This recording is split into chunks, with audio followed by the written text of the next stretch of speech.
আসসালামু আলাইকুম রহমতুল্লাহি ওবরাকাত। মূর্খের এই মুক্ত মঞ্চে আজকে আপনাদেরকে স্বাগতম। এক হজযাত্রীর ব্যাগের ভিতরে এক কার্টুন সিগারেট, দুটো কাঁঠাল আর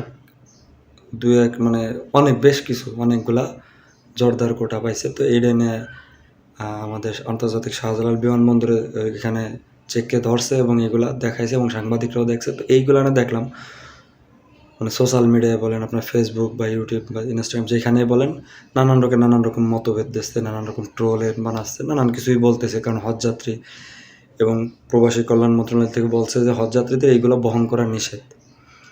এখন আপনি চাইলে খারাপভাবেও নিতে পারেন, আবার চাইলে ভালোভাবেও নিতে পারেন।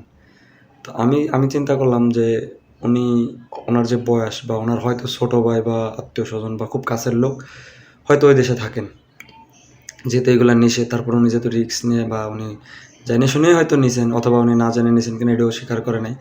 এখন যেহেতু ওনারা বলছে যে এটা নাকি জানাই দেওয়া হয়, তাহলে উনি অবশ্যই জানেন। যেহেতু জানিয়েই নিচ্ছেন, তাহলে মনে করতে হবে যে ওনার খুব কাছের লোক বা সে হয়তো আবদার করছে। যেহেতু সৌদিতে যাচ্ছে, হয়তো সৌদিতেই থাকে, হয়তো কাছাকাছি, মানে মক্কা বা মদিনা থেকে হয়তো তার বাসা কাছেই।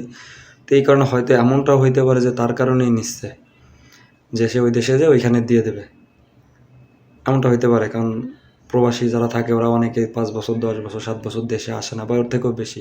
অথবা যারা ওইখানে স্মোক করে তারা ওইখানে ওই জিনিসটা অধিক দাম, বা যারা তামাকজাত পণ্য খায় এরা হয়তো অধিক দামে কিনে খায়, হয়তো এই চিন্তা করে এনেছে। আর দেশের তো হয়তো কাঁচা কাঁঠাল নিয়েছিল দুটে, যেটা হয়তো ওইখানে যাইতে যেতে পাইকে যেত। দেশের একটা নিজেদের গাছের বা এসের কাঁঠাল আলাদা একটা স্বাদ, হয়তো এটা মনে করেই নিছে। কারণ হজে যে উনি 2-3 মাস থাকবে, এটা বা 1.5 মাস থাকবে বা 1 মাস থাকবে, এটা তো উনি সব খাইয়ে ফেলতে পারবে না, হয়তো এই মনে করেই নিচ্ছে। তো এই জিনিসটারে পজিটিভভাবে নেই আমরা, এতটা খারাপভাবে না নেওয়াটা উচিত। সে হয়তো সে ইচ্ছাকৃত নিছে, হয়তো ভুলক্রমে নিছে, কিন্তু সে হজযাত্রী। এই উদ্দেশ্যে যে এই জিনিসটা এরকমভাবে আপনারা ট্রোল করবেন, এটা আসলে ঠিক না। একটা মানুষ বুঝে নিক অবুঝে নিক, একটা ভুল করছে, মানুষ বলতেই তো ভুল করে। একটা মানুষ ভুল করছে, হয়তো ওনারা দেখে আরও 10 জনে সমাধান করবে বা 10 জনে শুধরায় যাবে যে এটা করা যাবে না। তো এটা আমরা ওইভাবেই নেই যে একটা লোক ভুল করছে, আপনারা আগামীতে এই ভুলটা আর করেন না। যারা হজযাত্রী আছেন তারা এই ভুলগুলো আর করেন না, এইভাবে বলি। কিন্তু তারা নিয়ে ট্রোল করে সেই নানান কাহিনী করে এগুলো করা আসলে ঠিক না।